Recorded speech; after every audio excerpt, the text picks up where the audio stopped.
Hola, estimados participantes, de nuevo vamos a encontrarnos el día de hoy hablando de la vigilancia epidemiológica en atención secundaria. Mi nombre es Isabel Contreras, yo soy profesora de acá de la Facultad de Medicina en la unidad de epidemiología.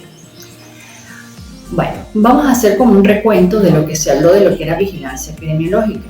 Dijimos en la clase anterior que la vigilancia es un conjunto de procedimientos consecutivos que se basan en conocer toda aquella información necesaria para controlar y vigilar enfermedades, principalmente las infectocontagiosas. También encontramos vigilancia para enfermedades no transmisibles, pero este no es el caso, porque nuestro curso pues, es de infecciones de transmisión sexual.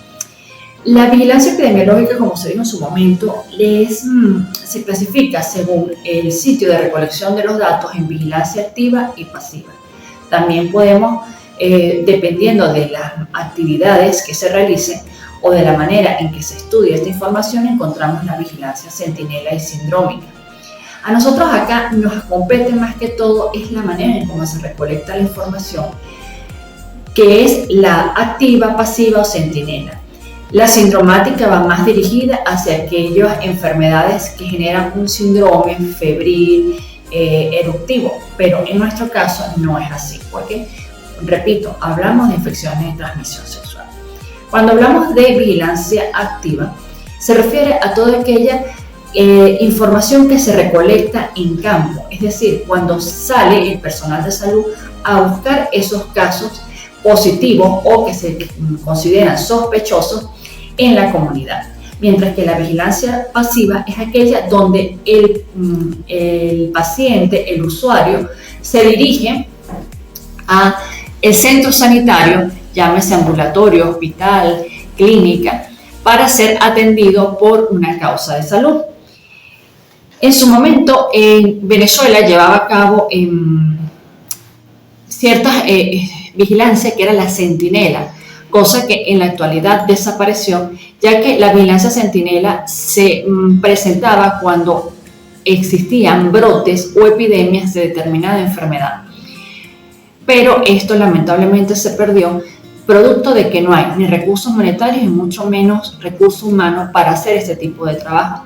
Además de que la estrategia principal, que es la recolección de datos de estas enfermedades, pasan por alto y no están siendo notificadas, y si son notificadas no se reflejan en lo que nosotros conocíamos como boletín epidemiológico, lo cual permitía, valga la redundancia, vigilar a estas enfermedades infectocontagiosas, principalmente las ITS, de allí de que tengamos brotes de sífilis, de gonorrea, de VIH en determinado momento, y las personas ni siquiera se encuentran enteradas porque estos boletines desaparecieron de lo que eran las semanas epidemiológicas que se reportaba a nivel nacional. Entonces, retomando acá, decimos que dentro de la vigilancia epidemiológica secundaria, pues vamos a encontrar principalmente la vigilancia clínica, es decir, es aquella estrategia de notificación de todo caso sospechoso que tiene como fuente de datos esa planilla que nosotros llenamos dentro del recinto hospitalario, que se obtiene de la consulta médica y que permite crear registros a partir de la historia clínica. ¿Cuáles son los objetivos de la vigilancia clínica secundaria o vigilancia secundaria para las ITS? Bueno, primero pues conocer la distribución espacial, temporal y poblacional de los eventos vinculados a las diferentes enfermedades.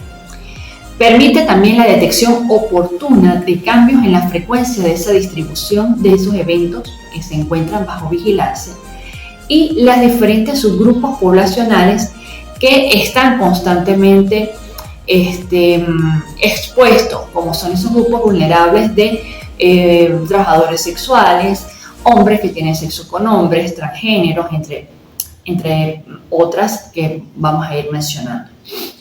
El otro objetivo es lograr la información oportuna y pertinente para que los equipos de salud de todas las instancias del sistema sanitario puedan planificar esas estrategias para prevenir y al mismo tiempo atender esas ITS para evitar daños a largo plazo y al mismo tiempo pues permitan planificar todas las actividades como compra de insumos, adquisición de equipos, contratación de más recursos humanos que esté capacitado para crear ese muro o esa manera de retener la enfermedad. Esos son los objetivos de la vigilancia epidemiológica principalmente. Ahora, es importante recordar que según la base de la multicausalidad de las enfermedades, recordemos que una enfermedad no se genera por una sola causa, sino por múltiples causas que hacen que ésta se haga presente. Vamos a encontrar los factores desencadenantes, que son aquellos que están relacionados íntimamente con el agente causal, es decir, su capacidad de mutar, la capacidad de generar enfermedad, la capacidad de invadir células. Tenemos que estar muy pendientes de cómo se va desarrollando esa capacidad biológica del agente causal, algo que está causando bastante alarma a nivel nacional, a nivel internacional, es la forma tan rápida que la Neisseria gonorrhoeae está desarrollando múltiples resistencias, dejándonos sin opciones terapéuticas para atacarla en determinado momento. A eso es lo que nosotros denominamos los factores desencadenantes. También encontramos los factores condicionantes, que están íntimamente relacionados con el ambiente en donde esta enfermedad se hace presente. ¿Cuáles son esas condiciones ambientales? Las costumbres, la cultura, la economía, las políticas, la atención sanitaria, todo lo que tiene que ver cómo se moviliza esa población. Una población occidental es más presta a costumbres donde ya el tener relaciones sexuales es como ir a un supermercado a comprar un alimento, mientras que en las orientales, pues aunque no son tan abiertas, se tratan de controlar un poco más, comenzando por el hecho, por ejemplo, en el caso de las religiones, que también es parte de lo que son condicionantes, los musulmanes a sus niños se circundan. Esa circuncisión, recordemos que es un método muy particular que evita controla la transmisión de enfermedades de ITS. Entonces, todo lo que es la parte condicionante va a generar que una población tenga mayor o menor frecuencia para la presencia de esa enfermedad. Y por último tenemos el último factor, que es el propio personal, que son los predisponentes, es decir, el que está relacionado con el hombre, sus valores, su edad, sexo, estado emocional. Y acá vamos a observar esas poblaciones vulnerables, como las mencioné anteriormente, como es la presencia de hombres que tienen relaciones con hombres, transgénero, trabajadores sexuales, junto con sus clientes. Las edades más peligrosas, la adolescencia, adultos jóvenes, consumidores de drogas, la inmigración, también genera ese pico alto de no controlar la presencia de estas enfermedades. Entonces, vamos a recordemos que la atención secundaria, ¿en qué se centra? Porque en sí la clase se llama Vigilancia Epidemiológica en Atención Secundaria. Bueno, recordemos que la estrategia de la atención secundaria está dirigida hacia el diagnóstico precoz y la limitación del daño. ¿Con qué finalidad? Con la finalidad de disminuir la morbimortalidad de las enfermedades por infección de transmisión sexual, la disminución de las complicaciones propias que estas enfermedades generan y, por supuesto, ir controlando la farmacoresistencia, un problema que se nos viene muy cercano ya, el hecho de que ya no vamos a contar con antibióticos que funcionen ante determinados patógenos, llámese microorganismos o virus. Entonces, es importante considerar, con base en lo anterior, que existen enfermedades que se curan y aquellas que no se curan. Dentro de las que no se curan encontramos el virus de la hepatitis B, el VIH, el VPH, el VHS o virus de herpes simple, ellos son incurables. Ellos se van a permanecer durante toda la vida de la persona que la contrajo. ¿Qué es lo que estas personas deben buscar? Y que ya lo vieron en otras clases: controlar la cantidad de réplicas dentro de su organismo para evitar que se haga daño o que se recaiga en una enfermedad un poco peor. Ahora, dentro de las enfermedades curables encontramos la sífilis, la gonorrea, la clamidiosis, la tricomoniasis, pero siempre y cuando se detecten a tiempo y se eliminen o se erradiquen de la persona que la contrajo. ¿Por qué? Porque según otras clases que ya ustedes han visto, tanto de cuando vieron VIH como de imagenología, estas enfermedades que no se detectan en el momento oportuno pueden generar esterilidad y hasta la muerte. Por otra parte, las infecciones pueden contraerse por contacto viral. Por otra parte, dentro de las enfermedades que se pueden contraer por contacto sexual, encontramos la viruela símica, las infecciones por virus como la Shigella zonei, la Neisseria meningitidis, el ébola, la Zika y estas enfermedades de nuevo brote actual que están pasándose o transmitiéndose a nivel sexual y que es una manera nueva en cómo los patógenos están buscando de seguir reproduciéndose.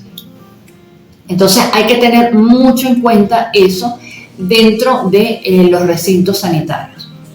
Ahora, dentro de los daños a largo plazo de estas enfermedades, que es lo que nos compete en la vigilancia de atención secundaria, encontramos que el herpes, la gonorrea, la sífilis pueden aumentar el riesgo de la infección del VIH. Eso ya lo vieron en una clase aparte.